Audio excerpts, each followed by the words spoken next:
Antes de passar a palavra aos expositores, eu não poderia deixar de, mais uma vez, registrar a minha profunda tristeza com o episódio que aconteceu nessa Casa Legislativa, diante de um momento em que o Congresso tem que dar exemplo, porque os atos falam mais que as palavras. Qual foi o ato que foi praticado, com qual finalidade num processo educacional, quando se ataca uma ministra de Estado, uma ministra da envergadura da ministra Marina Silva?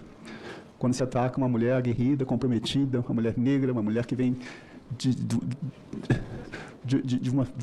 um grau de vulnerabilidade social num país tão desigual. Eu falo isso com toda a transparência da minha alma, porque o meu relacionamento com a ministra Marina Silva transcende o Senado. Eu acho que existem pessoas que passam pela vida da gente. Eu costumo falar que dentro da laicidade do Estado Democrático de Direito, que eu respeito piamente, eu costumo dizer que a minha religião é o amor e o meu Deus é o outro. Então, quando eu olho para uma pessoa, como eu olho para vocês aqui, para qualquer pessoa, e enxergo Deus, eu vou exercer mais o amor, o respeito, a caridade, a compaixão. E que a política é a arte de convergir com os divergentes. E que eu posso ter qualquer divergência com qualquer colega, senador ou senadora, de qualquer partido. Mas eu tenho que ter a premissa do respeito. Porque não tem nenhum ordenamento jurídico, nem a mesma Constituição Federal que seja sedimentada se não for em cima de um comportamento ético e moral. Então, falar da biografia de uma mulher como a ministra Marina Silva, uma senadora competente, que tem um reconhecimento mundial, que muito dignifica o Estado brasileiro, uma referência no meio ambiente, e submetê-la ao que ela passou aqui nesse Senado Federal, eu não tenho procuração dos meus colegas senadores, mas eu quero pedir perdão em nome do Senado Federal.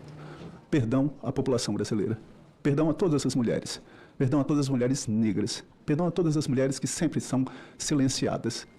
Eu participei da CPI da Covid e lá muitos senadores se exaltavam. Nenhum foi chamado de descontrolado, mas a senadora Simone Tebet foi. Mas por que ela foi? Porque eu não tenho dúvida, um comportamento sexista, machista, misógino. Nós temos que refletir sobre essa determinação constitucional. Está desde o dia 5 de outubro de 88 que homens e mulheres são iguais em direitos e obrigações. Mas será que são? Será que são mesmo? Somos? Homens e mulheres são iguais em direitos e obrigações?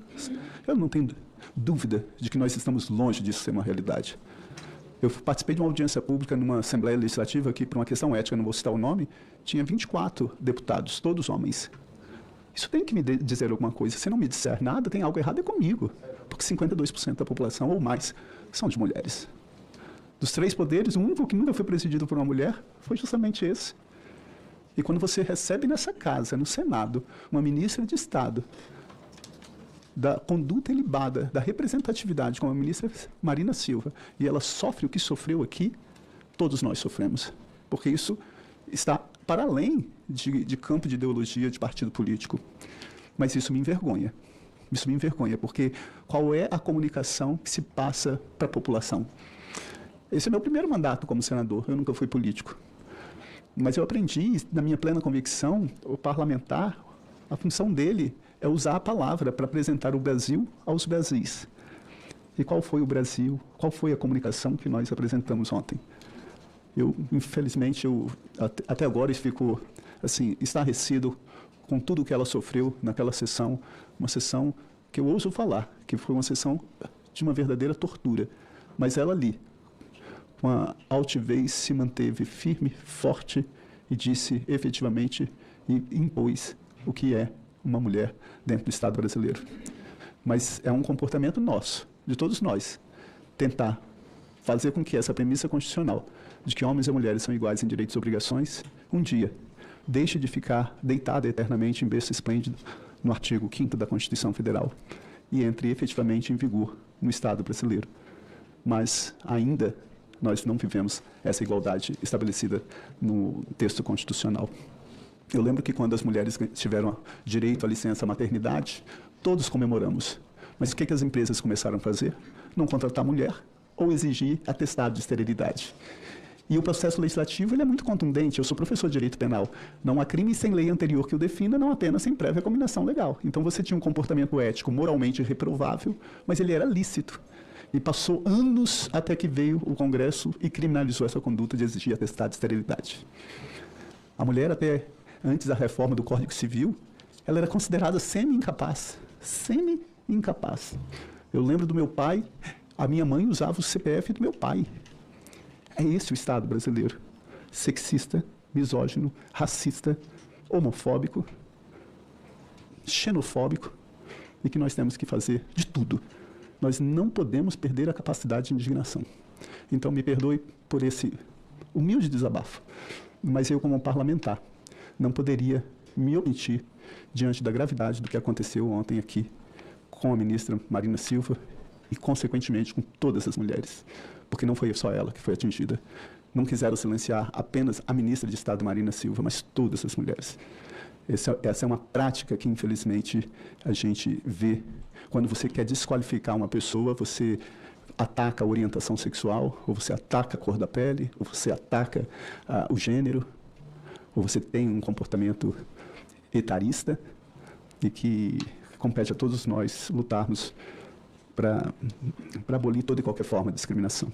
Eu sempre falo que ser cidadão não é apenas viver em sociedade, mas é transformar a sociedade.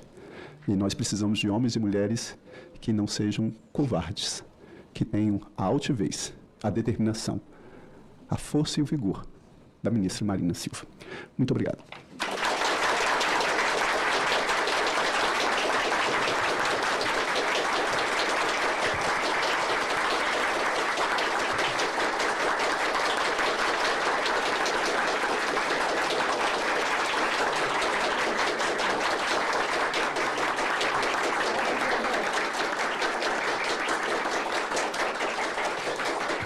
Me perdoe, mas essas palavras, essas palmas não são para mim. Essas palmas não são para mim. Porque o que eu sinto aqui é vergonha do parlamento. As palmas são para as mulheres. As palmas, efetivamente, para Marina Silva. Eu me sinto envergonhado. Me sinto envergonhado disso. E, por favor, quem me conhece sabe da minha transparência. Da minha transparência, sempre. Porque eu acho que isso que me motiva a estar na política. Eu sempre criminalizei a política. Até que eu fui tocado pelo discurso de Martin Luther King, um pastor negro, né, quando ele fala que o que assusta não é a ousadia dos ruins, mas a omissão dos bons. Então, por favor, me desculpe, mas essas palmas não são para mim. São para Marina Silva e para todas as mulheres.